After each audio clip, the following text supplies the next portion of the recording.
히브리서 6장. 그러므로 우리는 그리스도에 관한 초보적 가르침을 넘어서서 완전한 대로 나아갑시다. 죽은 행실로부터 회개하는 것과 하나님께 대한 믿음과 세례에 대한 교훈과 안수, 죽은 사람의 부활과 영원한 심판에 관한 교훈의 기초를 다시 닦지 말고 온전한 대로 나아갑시다. 하나님께서 허락하신다면 우리가 그렇게 할 수 있습니다. 곧 한 번 비춤을 받고 하늘의 은사도 맛보고 성령님과 함께하고 하나님의 선한 말씀과 오는 세상의 능력을 맛보고도 타락한 사람들은 회개에 이르도록 다시 새롭게 할 수 없습니다. 왜냐하면 그들은 스스로 하나님의 아들을 다시 십자가에 못 박고 공개적으로 욕되게 했기 때문입니다. 땅이 그 위에 자주 내리는 비를 흡수해 경작하는 사람들에게 유익한 작물을 내면 하나님께 복을 받습니다. 반면에 가시와 엉겅퀴를 내면 쓸모없이 돼서 저주에 가깝게 되고 그 마지막은 불사름이 됩니다. 그러나 사랑하는 여러분, 우리가 이렇게 말하지만 여러분에게는 구원에 이르게 하는 더 좋은 것들이 있다고 확신합니다. 이는 하나님이 불의하지 않으심으로 여러분이 성도들을 섬겼을 때와 또한 섬길 때 여러분의 행위와 여러분이 하나님의 이름을 위해 보여준 사랑을 잊지 않으십니다. 그래도 우리는 여러분 각자가 소망의 완성에 이르기까지 동일한 열심을 나타내기를 간절히 원합니다. 여러분은 게으른 사람이 되지 말고 믿음과 인내로 약속을 상속받은 사람들을 본받는 사람이 되십시오. 하나님께서 아브라함에게 약속하실 때 맹세를 위해 그분보다 더 큰 분이 계시지 않았기에 자신을 걸고 맹세해 말씀하셨습니다. 내가 반드시 내게 복을 주고 또한 너를 번성케 할 것이다. 아브라함은 이와 같이 오래 참고 견딘 후에 그 약속을 받았습니다. 사람들은 자기보다 더 큰 자를 걸고 맹세합니다. 맹세는 그들에게 모든 논쟁을 그치고 확정에 이르게 합니다. 하나님께서는 약속의 상속자들에게 자신의 뜻이 불변함을 명확히 보여주시려고 맹세로 보증하셨습니다. 이는 하나님께서는 거짓말을 하실 수 없는 이 두 가지 불변의 사실로 인해 앞에 있는 소망을 굳게 잡으려고 피해가는 우리가 힘 있는 위로를 얻게 하시기 위함입니다. 우리가 가진 이 소망은 안전하고 확실한 영혼의 닷과 같아서 휘장 안으로 들어가게 합니다. 예수께서는 우리를 위해 앞서 달려가신 분으로 그곳으로 들어가셔서 멜기세덱의 계열을 따르는 영원한 대제사장이 되셨습니다. 히브리서 7장. 이 멜기세덱은 살렘 왕으로 지극히 높으신 하나님의 제사장입니다. 그는 왕들을 이기고 돌아오는 아브라함을 만나 축복했습니다. 아브라함은 모든 것의 10분의 1을 그에게 주었습니다. 그의 이름의 뜻은 첫째로 의의 왕이고 다음으로 살렘 왕, 곧 평화의 왕입니다. 그는 아버지도 없고 어머니도 없고 족보도 없습니다. 생애의 시작도 없고 생명의 끝도 없지만 하나님의 아들을 닮아 항상 제사장으로 있습니다. 그가 얼마나 위대한지 생각해 보십시오. 족장 아브라함도 그에게 10분의 1을 바쳤습니다. 레위 자손 가운데 제사장 직분을 받은 사람들은 자기 형제인 백성들도 아브라함의 허리에서 나왔지만 율법을 따라 그들에게서 10분의 1을 거두라는 명령을 받았습니다. 그러나 아들로부터 나오지 않은 이 멜기세덱은 아브라함에게서 10분의 1을 취했고 약속을 받은 그를 축복했습니다. 두말할 필요 없이 축복은 윗사람이 아랫사람에게 하는 것입니다. 앞의 경우는 죽게 될 사람들이 10분의 1을 받았고 뒤의 경우는 살아있다는 증거를 받은 사람이 10분의 1을 받은 것입니다. 말하자면 10분의 1을 받는 레위도 아브라함을 통해 10분의 1을 바쳤다고 할 수 있습니다. 이는 멜기세덱이 아브라함을 만났을 때 레위는 아직 조상의 허리에 있었기 때문입니다. 만일 레위 계열의 제사장 직분을 통해 완전함을 얻을 수 있었다면 그런데 백성들은 이것을 근거로 율법을 받았습니다. 아론의 계열을 따르지 않고 멜기세덱의 계열을 따르는 다른 한 제사장을 세워야 할 필요가 있었겠습니까? 제사장직이 변하면 율법도 반드시 변하게 됩니다. 이것들은 그분과 관련해 언급됐습니다. 그분은 다른 지파에 속했는데 그 지파에서는 아무도 제단에서 섬긴 적이 없었습니다. 우리 주께서는 유다 지파에서 나오신 것이 분명합니다. 그런데 그 지파에 관해서는 모세가 제사장직과 관련해 아무것도 말한 적이 없습니다. 그리고 이 사실은 멜기세덱과 흡사한 다른 한 제사장이 일어난 것을 볼 때 더욱 분명합니다.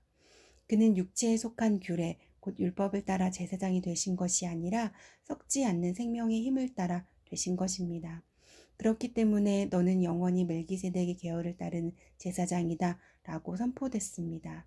전에 있던 계명은 약하고 효력이 없어 폐지됐습니다.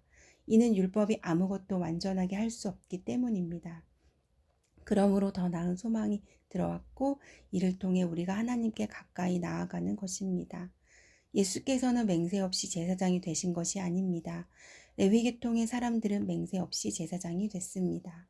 그러나 그는 자기에게 말씀하시는 분의 맹세로 제사장이 되셨습니다. 주께서 맹세하셨으니 그분은 마음을 바꾸지 않으실 것이다. 너는 영원히 제사장이다. 이와 같이 예수께서는 더 좋은 언약을 보증해 주시는 분이 되셨습니다. 레위 계통의 제사장들은 죽음 때문에 그 직책을 계속 수행할 수 없었기 때문에 그 수가 많았습니다. 그러나 예수께서는 영원히 사시는 분이시므로 제사장직을 영원히 누리십니다. 그러므로 예수께서는 자신을 통해서 하나님께 나아오는 사람들을 온전히 구원하실 수 있습니다. 그는 항상 살아계셔서 그들을 위해 중보 기도를 하십니다. 이러한 대제사장이야말로 우리에게 합당합니다. 그분은 거룩하고 순결하고 흠이 없고 죄인들과 구별되시며 하늘보다 높은 곳으로 오르신 분이십니다. 그분은 다른 제사장들처럼 먼저 자신의 죄를 위해 그 다음에 백성들의 죄를 위해 날마다 제사를 드릴 필요가 없습니다. 이는 그분이 자신을 들여 단번에 이 일을 이루셨기 때문입니다. 율법은 연약함을 가진 사람을 대제사장으로 세웠으나 율법 후에 주어진 맹세의 말씀은 영원히 완전케 되신 아들을 대제사장으로 세웠습니다. 히브리서 8장. 우리가 말하고자 하는 요지는 우리에게 이러한 대제사장이 계시다는 것입니다. 그분은 하늘에 계신 존귀하신 분의 오른편에 앉아 계십니다. 또한 그분은 사람이 세운 것이 아니라 주께서 세우신 성소와 참된 장막에서 섬기십니다. 대제사장마다 예물과 제물을 드리기 위해 세움을 받았습니다. 그러므로 이 대제사장에게 무엇인가 드릴 것이 있어야 합니다. 만일 그분이 세상에 계셨다면 제사장이 되지 못하셨을 것입니다. 왜냐하면 세상에는 율법을 따라 예물을 드리는 사람들이 있기 때문입니다. 그들이 섬기는 곳은 하늘에 있는 것들의 모형이며 그림자입니다. 이것은 모세가 장막을 세우려고 할 때 지시를 받은 것과 같습니다. 말씀하시기를 산에서 내게 보여준 모형대로 모든 것을 만들라고 하셨습니다. 그러나 이제 그분은 더 뛰어난 직분을 받으셨습니다. 그분은 참으로 더 나은 약속 위에 세워진 더 나은 언약의 중보자이십니다. 만일 저 첫째 언약에 흠이 없었다면 두 번째 언약을 요구할 필요가 없었을 것입니다. 하나님께서 그들에게 허물을 발견하시고 말씀하셨습니다. 주께서 말씀하신다. 보라, 날들이 이를 것이다. 내가 이스라엘 집과 유다 집과 더불어 새 언약을 세울 것이다. 주께서 말씀하신다. 그것은 내가 그들의 조상들의 손을 잡고 이집트 땅에서 이끌어낼 때 그들과 세운 언약과 같지 않다. 그들이 내 언약 안에 머물러 있지 않았고 그래서 나도 그들을 돌보지 않았다. 주께서 말씀하신다. 이것은 그날 후에 내가 이스라엘 집과 세울 언약이다.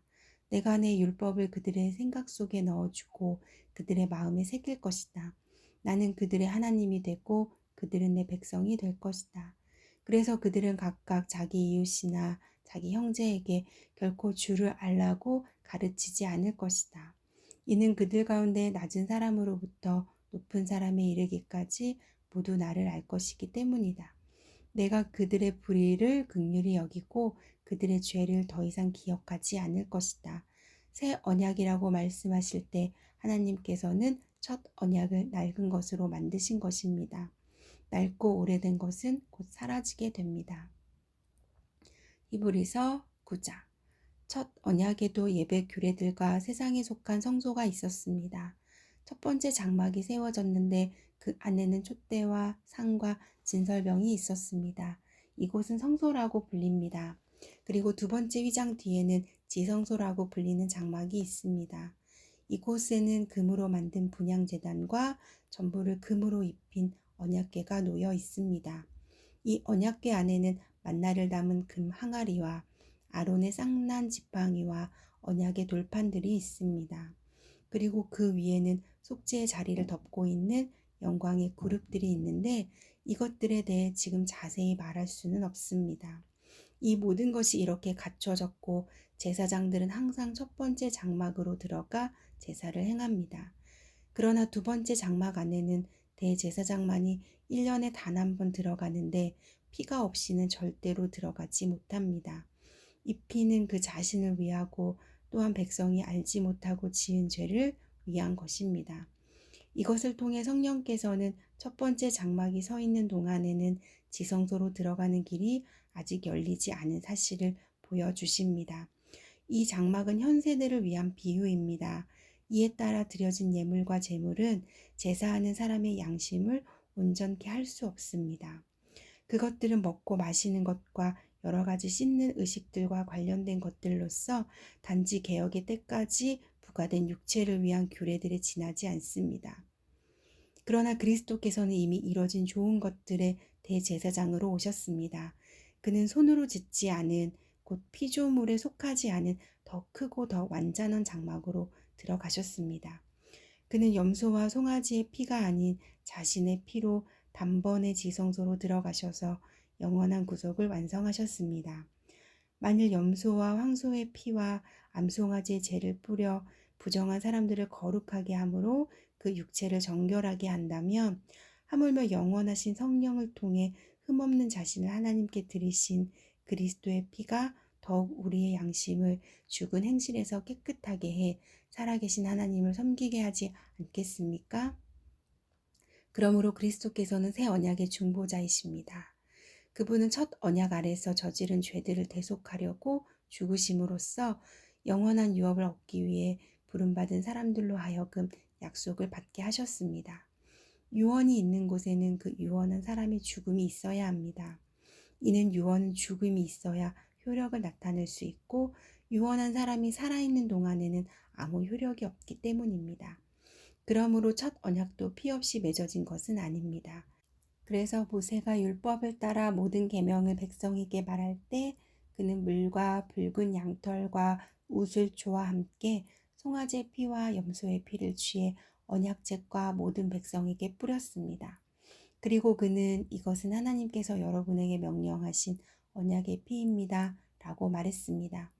마찬가지로 그는 장막과 제사에 사용하는 모든 그릇에도 피를 뿌렸습니다. 율법에 따르면 거의 모든 것이 피로 깨끗해집니다. 참으로 피 흘림이 없으면 죄사함도 없습니다. 하늘에 있는 것들의 모형들은 이런 것들로 정결하게 될 필요가 있었습니다. 그러나 하늘에 있는 것들은 이런 것들보다 더 나은 제사로 정결하게 돼야 합니다. 그리스도께서는 참된 것들의 모형들인 손으로 지은 성소로 들어가지 않으셨습니다. 그분은 이제 우리를 위해 하나님 앞에 나타나시려고 바로 하늘 그 안으로 들어가셨습니다. 이는 대제사장이 해마다 다른 것의 피를 들고 지성사로 들어가는 것처럼 자신을 여러 번 들이시지 않기 위함입니다. 만일 그래야 한다면 그는 세상이 창조된 이후 여러 번 고난을 당하셨어야 했을 것입니다. 그러나 이제 그는 자신을 제물로 드려 죄를 제거하시려고 세상 끝에 단 한 번 나타나셨습니다. 한 번 죽는 것은 사람들에게 정해진 일이며 그 후에는 심판이 있습니다. 이와 같이 그리스도께서도 많은 사람의 죄를 담당하시려고 자신을 단번에 들이셨습니다. 그리고 그분은 그분을 고대하는 사람들을 구원하시기 위해 죄와 상관없이 두 번째 나타나실 것입니다. 히브리서 10장. 율법은 다가올 좋은 것들의 그림자일 뿐 그것이 실체의 형상 그 자체는 아닙니다. 그러므로 그것은 해마다 끊이지 않고 드리는 똑같은 제사들을 통해 나아오는 사람들을 결코 온전하게 할 수 없습니다. 그렇게 할 수 있었다면 바치는 일이 그치지 않았겠습니까? 왜냐하면 섬기는 사람들이 단번에 정결케 돼 더 이상 죄를 의식하는 일이 없었을 것이기 때문입니다. 그러나 이 제사들에는 해마다 죄를 생각나게 하는 것이 있습니다. 이는 황소나 염소의 피가 죄를 제거하지 못하기 때문입니다. 그러므로 그리스도께서 세상에 오시면서 이렇게 말씀하셨습니다. 주께서는 제물과 헌물을 원하지 않으시고 오히려 나를 위해 한 몸을 예비하셨습니다. 주께서는 번제와 속죄제를 기뻐하지 않으셨습니다. 그래서 내가 말했습니다. 보십시오 하나님, 저에 대해 두루마리 책에 기록된 대로 제가 주의 뜻을 행하러 왔습니다. 앞에서 주께서는 제물과 헌물과 번제와 속죄제를 원하지도 않으시고 기뻐하지도 않으십니다. 그런데 그것들은 율법을 따라 드리는 것들입니다. 라고 말씀하실 때 그는 보십시오. 내가 주의 뜻을 행하러 왔습니다. 라고 덧붙이셨습니다. 그리스도께서 첫 번째 것을 폐기하신 것은 두 번째 것을 세우기 위함이었습니다. 이러한 뜻 가운데 예수 그리스도께서 단번에 자기의 몸을 들이심으로 우리가 거룩하게 됐습니다. 모든 제사장은 날마다 서서 섬기며 반복해 똑같은 제사를 드립니다. 그러나 그것들은 결코 죄를 제거할 수 없습니다. 그러나 그리스도께서는 죄에 대해 단번에 영원한 제사를 드리시고 하나님 오른편에 앉으셨습니다. 그 후 그분의 원수들이 그분의 발 아래 굴복할 때까지 기다리고 계십니다. 그분은 단 한 번의 제물로 거룩하게 된 사람들을 영원히 온전하게 만드셨습니다. 그런데 성령께서도 우리에게 증언하십니다. 말씀하시기를 이것은 그날 후에 내가 그들과 맺을 언약이다. 내가 내 율법을 그들의 마음에 두고 그것들을 그들의 생각에 새겨줄 것이다. 주께서 말씀하신다. 라고 하신 후에 덧붙여 말씀하시기를 내가 그들의 죄와 그들의 불법을 다시는 기억하지 않을 것이다. 라고 하십니다. 이와 같이 죄와 불법이 용서된 곳에서는 더 이상 죄를 위한 헌물이 필요 없습니다. 그러므로 형제 여러분, 우리는 예수의 피로 인해 지성소에 들어갈 담대한 마음을 갖게 됐습니다. 그 길은 예수께서 우리를 위해 휘장을 도량에 열어놓으신 새롭고 산 길입니다. 그런데 이 휘장은 바로 그분의 육체입니다. 또한 우리에게는 하나님의 집을 다스리는 위대한 제사장이 계십니다. 우리가 죄악된 양심으로부터 마음을 깨끗이 씻고 맑은 물로 몸을 씻었으므로 확신에 찬 믿음과 참된 마음으로 하나님께 나아갑시다. 우리가 고백하는 소망의 믿음을 단단히 붙잡읍시다. 이는 약속하신 분이 신실하시기 때문입니다. 또한 우리는 사람과 선한 일들을 격려하기 위해 서로 돌아봅시다. 어떤 사람들의 습관과 같이 우리들 스스로 모이는 일을 소홀히 하지 말고 오히려 서로 권면합시다. 또한 그날이 다가오는 것을 볼수록 더욱 그렇게 합시다. 만일 우리가 진리에 대한 지식을 받아들인 후에 일부러 죄를 지으면 속지 않은 제사가 더 이상 남아있지 않습니다. 오히려 떨리는 마음으로 심판을 기다리는 것과 대적하는 사람들을 삼켜버릴 맹렬한 불만 남았습니다. 모세의 율법을 거부했던 사람도 두세 증인의 증언에 의해 동정을 받지 못하고 죽게 됩니다. 하물며 하나님의 아들을 짓밟고 자기를 거룩하게 한 언약의 피를 부정하게 여기고 은혜의 성령을 모독한 사람이 당연히 받을 형벌이 얼마나 더 가혹하겠는가를 생각해 보십시오. 원수 갚는 것은 내게 속한 것이니 내가 갚아주겠다 라고 말씀하시고 또 다시 주께서 자기 백성을 심판하실 것이다 라고 말씀하신 분을 우리는 알고 있습니다. 살아계신 하나님의 손에 빠져들어가는 것은 무서운 일입니다. 여러분은 빛을 받은 후에 고난 가운데 큰 싸움을 이겨낸 지난 날들을 기억하십시오. 여러분은 때로 비방과 환난을 당함으로 공개적인 구경거리가 되기도 했고 또 때로는 이렇게 살아가는 사람들의 동료가 되기도 했습니다. 또한 감옥에 갇힌 사람들과 함께 아파하고 여러분의 재물을 빼앗기는 것도 기쁨으로 감당했습니다. 이는 여러분이 보다 나은 영원한 재물이 있는 줄 알았기 때문입니다. 그러므로 여러분은 담대함을 버리지 마십시오. 이는 그 담대함이 큰 상을 가져올 것이기 때문입니다. 여러분이 하나님의 뜻을 행한 후에 약속을 받기 위해서는 인내가 필요합니다. 잠깐 후면 오실 그분이 오실 것이니 지체하지 않으실 것입니다. 그러나 내 의인은 믿음으로 말미암아 살 것이다.